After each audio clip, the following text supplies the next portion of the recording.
वो नेसेसरली आप चाहें तो टू द पॉइंट आर्ग्यू कीजिए, उसमें किसी की साइड नहीं लेनी चाहिए, बट जहाँ ओपिनियन मांगा है मेरे हिसाब से एक बैलेंस वे में आंसर लिखना चाहिए। आप hello guys, welcome back to our channel नए उड़ान में हशमत सईद। उम्मीद करता हूँ आप लोग अच्छे होंगे। जामिया मिलिया इस्लामिया सेशन 2023-24 का एंट्रेंस एग्ज़ाम ऑलमोस्ट अबाउट तो स्टार्ट होने वाला है, क्योंकि सबसे पहले इस बार देखा जाए ना, कुछ चीज़ें अनएक्सपेक्टेड हो रही। लाइक पिछली बार अगर आप देखेंगे तो मास्टर के लिए यानी ग्रेजुएशन फाइनल होने के बाद अराउंड 1 महीने का टाइम मिल गया था, चाहे किसी भी यूनिवर्सिटी से कर रहे हो। इस बार ऐसा हो रहा है जो अभी फाइनल एग्जाम यानी लास्ट सेमेस्टर का एग्जाम भी फाइनल नहीं हुआ, उससे पहले एंट्रेंस एग्जाम हो रहा है। और आपको पता होना चाहिए जामिया मिलिया इस्लामिया के एजे के एमसीआरसी की अगर हम बात करें तो 16 तारीख को मास कॉम और सीजे यानी कन्वर्जन जर्नलिज्म का पेपर होने जा रहा है। तो आज की इस वीडियो में खास हम डिस्कस करने की कोशिश करेंगे, जो अगर आप एमए इन कन्वर्जन जर्नलिज्म करना चाह रहे हो जामिया मिलिया इस्लामिया से, तो आपको तैयारी कैसे करनी है। लाइक 1 हफ्ता टाइम आपके पास, कम समय में क्या स्मार्ट पॉइंट्स आपके पास होने चाहिए, कैसे आपको आंसर लिखना चाहिए, फिर किस तरह के क्वेश्चंस आने के चांसेस हैं, इन तमाम चीज़ों को आज इस वीडियो में हम डिस्कस करने की कोशिश करेंगे। आज हम एमसीआरसी की रेडियो स्टूडियो में मौजूद है और हमारे साथ एमसीआरसी के जो एमए कन्वर्जन जर्नलिज्म स्टूडेंट्स हैं उन्हीं से हम बात करने की कोशिश करेंगे, उनका एक्सपीरियंस लेंगे और ट्रिक भी जानने की कोशिश करेंगे, तो कैसे उन्होंने पेपर को अटैम्प्ट किया था और कैसे आपको करने हैं। आइए डायरेक्ट हम मिलते हैं वीडियो में। आज मेरे साथ बैठे हैं अंशुल। इन्होंने लास्ट ईयर कन्वर्जन जर्नलिज्म का एंट्रेंस एग्ज़ाम पास किया है और इनका रैंक 6 रहा था। तो मैं इनसे आज जानना चाहता हूं कि इन्होंने अपने पेपर के लिए कैसे प्रिपरेशन की थी। Thank you so much Kapil. Preparation basics ही था कि आपको ऐसा पेपर नहीं है कि इसका कोई particular format, particular style, particular एक तरीके का पैटर्न बनेगा। इसका यही है कि आपको जनरल चीज़ों में जितने आप अवेयर हैं, जितनी आप चीज़ों के बारे में जान रहे हैं, रोज़मर्रा की ज़िंदगी के बारे में जो इश्यूज़ हैं उनके बारे में आप जान रहे हैं, वो न्यूज़ हो सकती है, वो आपकी डे टू डे लाइफ की चीज़ें हो सकती हैं, तो वो न्यूज़पेपर्स रीडिंग से आ सकता है, वो आपकी डे टू डे स्टडीज़ से आ सकता है, जो आपने अभी तक पढ़ा है ग्रेजुएशन में, जो आप पढ़ कर आ रहे हैं। ज़रूरी नहीं है कि आपका सब्जेक्ट जर्नलिज्म ही हो, कोई भी सब्जेक्ट से आप आ रहे हैं, अगर आपको उसकी बेसिक इन्फॉर्मेशन है, क्योंकि पैटर्न इसी स्टाइल पे है, तो प्रिपरेशन इन जनरल आपकी जो डे टू डे प्रिपरेशन है उसी के थ्रू आप प्रिपेयर कर सकते हैं। तो मार्केट में सीजे के प्रिपरेशन के लिए कोई खास बुक्स है नहीं, कोई इन्फॉर्मेशन कुछ खास अवेलेबल है नहीं, तो उस दौरान अगर मुझे एग्ज़ाम में पढ़ना हो तो मैं क्या रेफरेंस लूँ, न्यूज़पेपर, मैगजीन्स, कुछ आपका रिकमेंडेशन? हाँ बिल्कुल, जैसे कि इतना ज़्यादा मटेरियल तो अवेलेबल नहीं है, लेकिन आप देख सकते हैं अरिहंत की बुक आती है, उसमें काफ़ी चीज़ें हैं, उसमें आपको जनरल नॉलेज के ऊपर काफ़ी क्वेश्चंस मिलेंगे, history, political science, geography, in fact economics, but इतना ज़्यादा एमसीक्यूज़ के लिए वो सब ठीक है।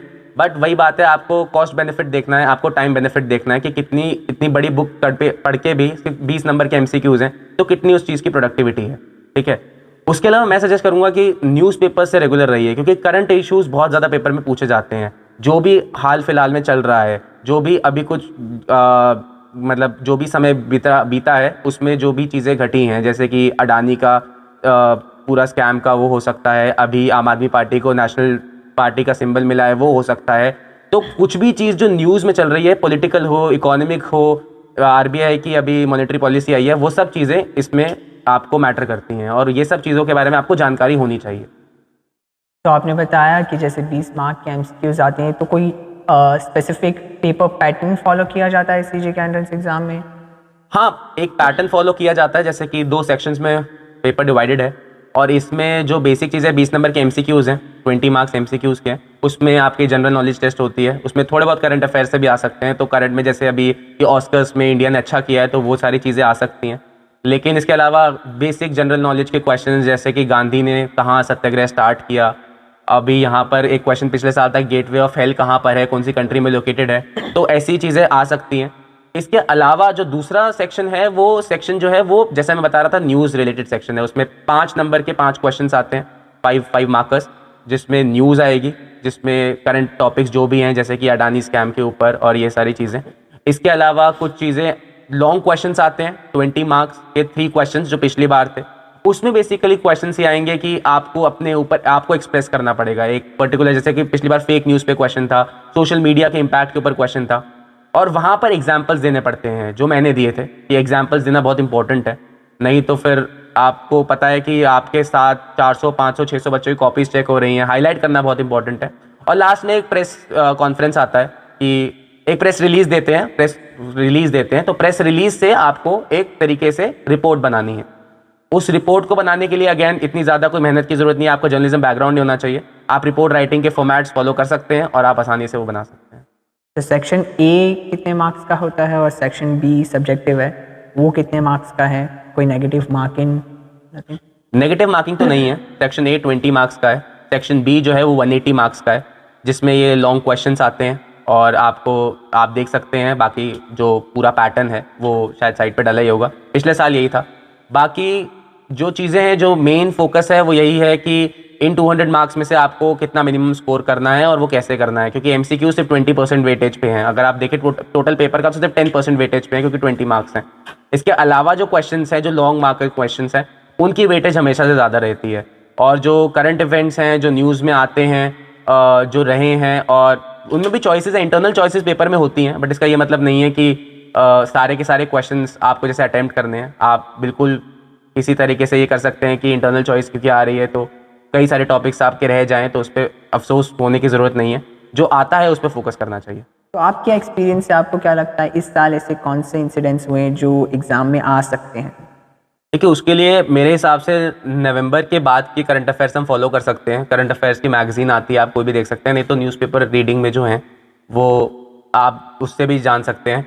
कई सारे इशूज़, जैसे अडानी का मैंने इशू बताया, क्या है हिंडनबर्ग क्या है, शॉर्ट सेलर्स क्या होते हैं, इन पे क्वेश्चन आ सकता है। G20 इंडिया इस बार होस्ट कर रहा है, इससे पहले कब किया था, अगर किया था तो अगले साल कौन करेगा, कैसे प्रिपरेशंस चल रही हैं G20 पे, ये एक्सटर्नल पॉलिसी का क्वेश्चन आ सकता है। यही नेशनल पॉलिटिक्स पे क्वेश्चन आ सकता है कि आम आदमी पार्टी को अभी स्टेटस मिला है नेशनल पार्टी का, और यहाँ पे 2 पार्टी CPI का और ये आपके TMC का स्टेटस हट गया है। तो काफ़ी चीज़ें हैं, काफ़ी रिलेटेबल। इकोनॉमिक्स में, मॉनेटरी पॉलिसी में, जैसे RBI ने अभी रेपो रेट सेम रखा है, तो काफ़ी चीज़ें हैं। जैसे पिछली बार मुझे याद आ रहा है LIC पे क्वेश्चन आया था जब वो IPO पे लेकर गए थे। इसके अलावा ड्यूटर्टे पे क्वेश्चन आया था। उसके अलावा आप बात कर रहे हैं तो जनरल बिपिन रावत पे क्वेश्चन आया था। जो भी न्यूज़ में रहा है पिछले 3-4-5-6 महीने में वो आ सकता है। और बड़े क्वेश्चंस की जहाँ तक बात है वो सब्जेक्टिव क्वेश्चंस हैं, तो उनमें जो ओवरऑल इम्पैक्ट चल रहा है, जैसे फॉर एग्जांपल अभी गवर्नमेंट लेकर आ रही है ये जो आपका मिस इन्फॉर्मेशन चेकिंग के लिए एक बॉडी बना रहे हैं वो लोग, तो क्या वो बॉडी सक्सेसफुल बनेगी? क्योंकि वो गवर्नमेंट ही कंट्रोल कर रही है। अब गवर्नमेंट ही अगर कंट्रोल करेगी मिस इन्फॉर्मेशन को, तो कैसे एक तरीके से वो एनालिटिक पार्ट के एनालिसिस के लिए दे सकते हैं? तो इस तरीके से क्वेश्चंस आ सकते हैं। तो ये क्वेश्चंस ओपिनियन बेस्ड रहेंगे, मुझे अपना ओपिनियन देना है, मैं किसको क्रिटिक कर सकता हूँ, किस वे में मुझे आंसर लिखने चाहिए, उसके बारे में कुछ? मेरे हिसाब से जो फैक्चुअल क्वेश्चंस हैं, जो 5 मार्कर्स हैं, वो नेसेसरली आप चाहें तो टू द पॉइंट आर्ग्यू कीजिए, उसमें किसी की साइड नहीं लेनी चाहिए। बट जहाँ ओपिनियन मांगा है, मेरे हिसाब से एक बैलेंस वे में आंसर लिखना चाहिए। आप उसके पॉजिटिव्स भी बताइए, आप उसके नेगेटिव्स भी बताइए, अपना ओपिनियन ज़रूर दीजिए कि आपको एंड में क्या लगता है, और एग्जाम्पल ज़रूर डालिए कि अगर आप अपना ओपिनियन दे रहे हैं, for example you are criticising a policy like even this policy that fact checking body जो है वो नहीं होनी चाहिए, तो क्यों नहीं होनी चाहिए? उससे गवर्नमेंट मोनोपोली क्यों बढ़ रही है? उसके अलावा कुछ अगर आपने पढ़ा है जो एक्टिविस्ट कोट कर रहे हैं कि क्यों ये एक्चुअली थ्रेट है डेमोक्रेसी को, G20 से कैसे गवर्नमेंट पब्लिसाइज कर रही है अपने आप को, तो ये तरीके से अगर आप क्रिटिसाइज करेंगे तो एग्जाम्पल्स के साथ क्रिटिसाइज किए, कोटेशंस बेसिस, जो मैंने किया था। बाकी क्योंकि और हाईलाइट ज़रूर कीजिए जो आपका मेन पॉइंट है, क्योंकि इतने बड़े आंसर जब आप लिखेंगे और तब आपको पता चलेगा कि इतना ज़्यादा एग्जामिनर कोई भी हो वो रीड नहीं करता है, तो अपने पॉइंट्स को हाईलाइट ज़रूर कीजिए अपने एंट्रेंस एग्जामिनेशन। अभी जो आपने कन्वर्सेशन सुना, बेसिकली फ्रेम में मैं इसलिए नहीं आया था, कुछ मैं यूनिक देना चाह रहा था आप लोगों को। और इंटरेस्टिंग बात ये थी, जो इंटरव्यूअर थे, जो इंटरव्यूवी थे, दोनों के दोनों CA क्वालिफाइड हैं, तो दोनों का एक्सपीरियंस, लाइक क्वेश्चन पूछने के तरीके और आंसर का तरीका, दोनों चीज़ आई थिंक आपके लिए बहुत ज़्यादा इंपॉर्टेंट था। इसके अलावा भी कोई और चीज़ है जो जिसमें आप कन्फ्यूज़ हैं या फिर जानना चाहते हैं, तो कमेंट बॉक्स आपके लिए हमेशा खुला रहता है, वेलकम है। या फिर डायरेक्ट आप मुझसे कांटेक्ट करना चाहते हैं तो डिस्क्रिप्शन बॉक्स में कांटेक्ट नंबर रहता है, आप वहां से हमसे कांटेक्ट कर सकते हैं। उम्मीद करता हूँ ये वीडियो आपका CG एंट्रेंस एग्जाम के लिए काफ़ी हेल्पफुल रहा होगा। Thank you so much.